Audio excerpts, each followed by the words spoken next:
Hi, everybody. My name's Simon, and I'm the Director of Research at Cure Parkinson's. I'm sorry I can't be there today, but I would like to talk to you about a new concept that we've been exploring at Cure Parkinson's, this idea of combination therapies.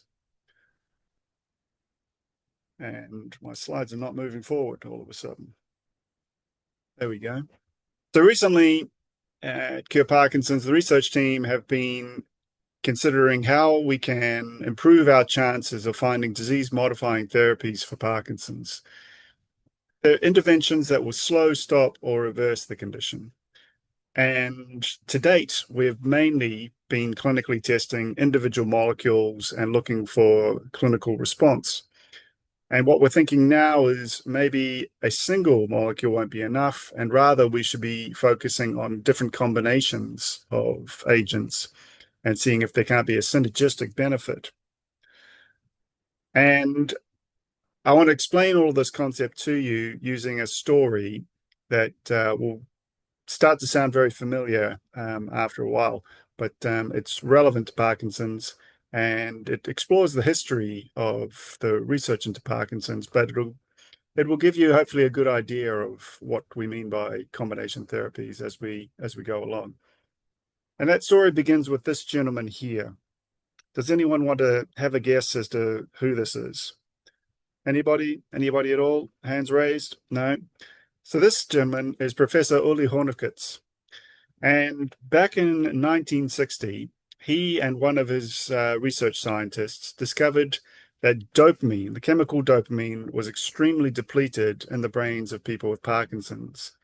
They took samples from post-mortem brains of people who had died of natural causes and post-mortem samples of brains from people that had passed away with Parkinson's. And when they looked at particular areas of the brain, they found severely reduced levels of dopamine. And this got Uli very, very excited because he knew from the basic chemistry that they knew about dopamine at the time that dopamine was derived from the amino acid, the naturally occurring amino acid L-DOPA. And he immediately started thinking, what if we just give people with Parkinson's L-DOPA? This will hopefully start producing dopamine in the brain, and this could be used as a treatment for the condition. And so he started to talk to this gentleman on the right-hand side of the screen here.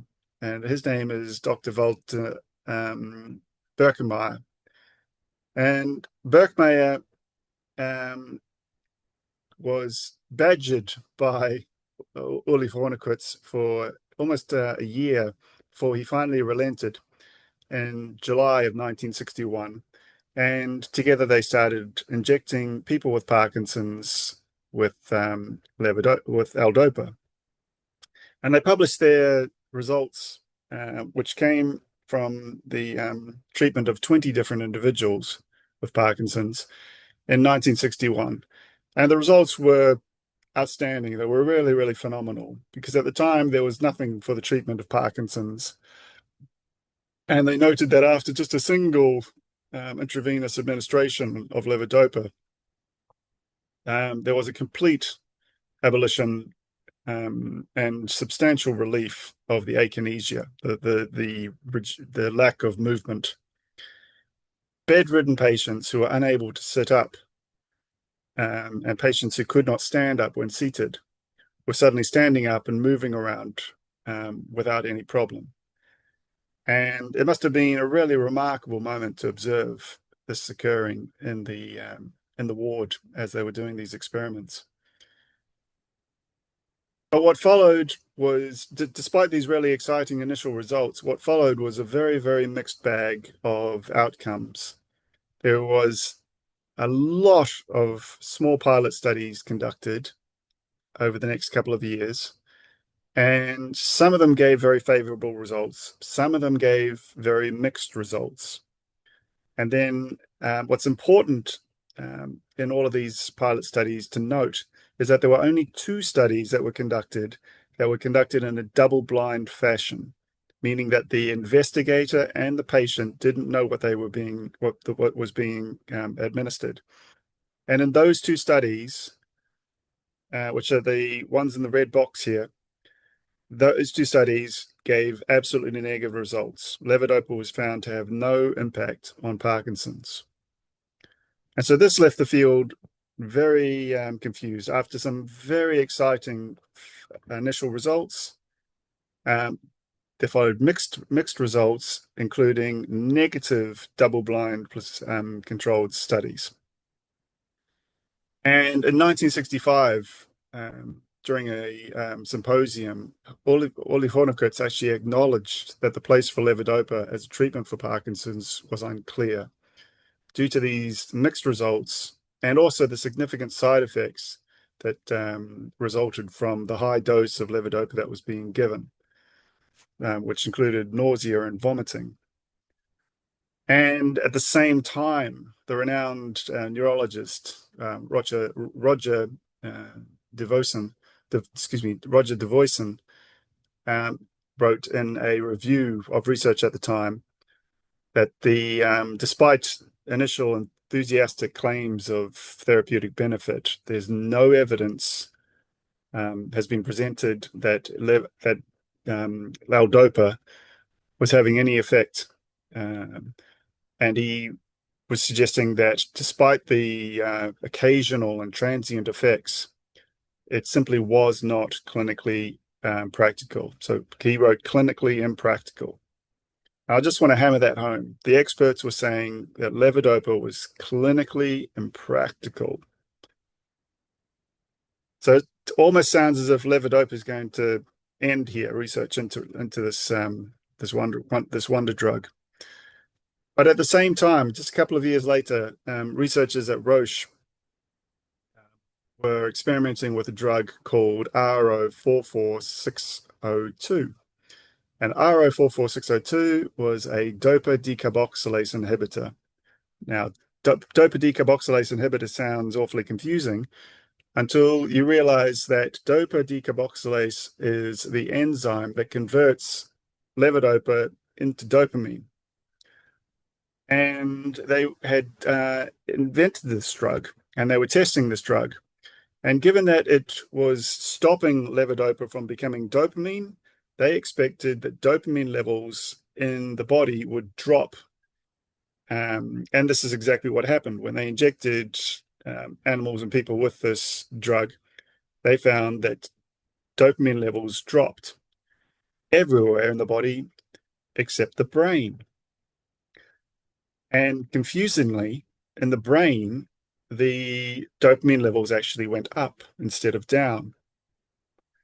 And they sat in the lab and they were scratching their heads trying to work out why on earth this might be.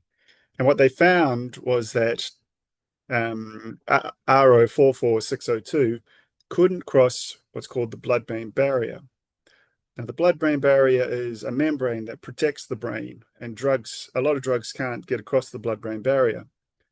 And so, in effect, the scientists had discovered a drug that could prevent the production of dopamine everywhere in the body except in the brain. And then when they published their results, they actually noted that this may have beneficial effects. In the conclusion of their report, they noted that this may have beneficial effects in neurological disorders such as Parkinsonism. And this is where George Kodzias, an American neurologist, steps into the picture. In 1968, he and colleagues started experimenting with a dopamine decarboxylase inhibitor that is known as carbidopa. And this is where the story of levodopa really starts to take off, because in addition to using different doses of L-dopa, George and colleagues were also using the combination of levodopa plus carbidopa, and that ultimately gave rise to a drug called Senimit. And Senimit is only available now because the tablets contain both carbidopa and levodopa. It is a combination therapy that where you use individually the components, there would be no effect, there'll be limited effect. It's only when they are given together that you see a synergistic beneficial effect. So levodopa is no longer converted into dopamine outside of the brain. It is only inside the brain where levodopa can be converted into dopamine, thanks to the addition of carbidopa, carbidopa not being able to actually get into the brain. Now, there are a lot of combination therapies that have been developed over time. We've just been discussing Cinnamate. That's a very good example, but combination therapies have been widely used for bacterial infections, widely used for oncological cancer conditions, and also in HIV, AIDS treatments as well. There are a lot of combination therapies now being developed and registered with the various health regulators around the world. And there are different types of combinations. An important distinction immediately is to distinguish between a combination drug, which is a single pill that contains two active components. And we've just been discussing Cinnamate. This is a very good example. Both of the active ingredients involved are inside just the one tablet. And then you also have combination therapies. So this is where multiple treatments or drugs are administered, either in parallel or in an orderly fashion. And combination therapies can be tailored to individual patient needs. And this has been widely applied in oncology or cancer, where genetic variations of a particular tumor may require very specific concoction of agents targeting different particular pathways, biological pathways, that is. So we have been asking ourselves, could a combination therapy not only help treat the symptoms of Parkinson's, but also actually help us slow down or stop or reverse Parkinson's as well? Could we develop disease-modifying therapies based on combinations? There's been a lack of success in clinical trials exploring disease-modifying therapies. And it speaks volumes to the complexity of the disease, our understanding of the biology, the variability between patients, and the appropriateness of the endpoints that we use, the measures that we use in clinical trials. But it also begs the question of whether testing individual agents or monotherapies is the right strategy. Is, could it be that testing just one molecule that targets one particular pathway at a time is not going to be enough to elicit a clinical response? So we've been questioning this particular strategy that's been applied. And we're not the only ones. In Alzheimer's research, they've also been exploring combination approaches as well. So there's been recently research looking at what's called senescent cells in Alzheimer's. These are cells that have stopped functioning, but are having a negative impact on the brain.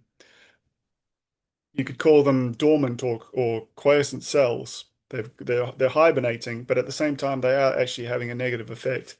And there have been hypotheses that this could be playing an important role in the development and progression of Alzheimer's. And researchers have been looking at combinations of drugs such as dasatinib and quercetinib, excuse me, quercetin, which is a flavonoid. They've conducted a phase 1 clinical trial looking at the feasibility of these agents in people with Parkinson's, and the results have been encouraging in terms of safety and tolerability. And now they're looking at doing a phase 2 study to determine the efficacy of these agents in Alzheimer's. And you could make an argument for Parkinson's as well. Senescent cells have been identified in the Parkinson's brain, and the removal of those cells using these drug combinations, both in vitro and in vivo, have been neuroprotective in models of Parkinson's. And then combinatorial approaches don't necessarily mean drug plus drug. It could be drug plus lifestyle intervention. And one really interesting application of this has been conducted by Professor Stephen Cunane in up in Canada, just north of the border from where you are, where they've been doing a clinical trial looking at the combination of two drugs as well as exercise. And in this study, it's exercise that is the key component. The drugs alone, they suspect, won't be enough, and it's the combination of those drugs plus exercise in enhancing brain energy metabolism and having a beneficial effect in Parkinson's. The results of this study haven't been published yet, but we're certainly excited to see how this turns out. Now, it wouldn't be a major adjustment to the way we currently conduct clinical trials to start exploring combination therapy approaches. So your typical clinical trial will have a placebo, and it'll compare placebo treatment with whatever intervention you're applying. So everyone would either be randomly assigned to either placebo or I'm calling it here treatment A, and they'll be blinded as to what they're receiving, and the investigators will be blind to what they're receiving as well. So that's your standard, very basic clinical trial, and they'll take that treatment for months, if not maybe a year. In a combinatorial therapy approach, you'd be looking at the schematic along the bottom of the slide here, where somebody would be randomized to either take placebo plus placebo, or placebo plus drug A, placebo drug plus drug B, or drug A plus drug B. And then they would be blinded again to what they're taking, and they would be monitored over a period of time as to whether these drugs are going to have any effect. The beauty here is that you're testing more than one drug at a time, but also you're testing for the synergistic benefit of the combination of the two drugs at the same time. And so it wouldn't be a massive change to the way we currently do clinical trials. It would just be a subtle difference. They would be larger trials, but it wouldn't be longer or more complex than what we already do. So just in summary, very briefly, combination therapies are a type of intervention that used across various disease indications to achieve synergistic benefits that can't be gained by the individual components themselves. And for a long time, obviously, we've been using a combinatorial approach to the symptomatic treatment of Parkinson's. So we've been wondering, could a combinatorial approach be the way forward in our hunt to try and find therapies that will slow, stop, or reverse the condition? And I'm going to stop there, and I'm going to let you have a discussion about what your thoughts are in terms of combination approaches. So thank you very much for your time. Um, if this wasn't a recording, I'd be happy to take any questions, but since it is a recording, I'll leave the questions to Helen, Alex, and Caitlin. Thank you.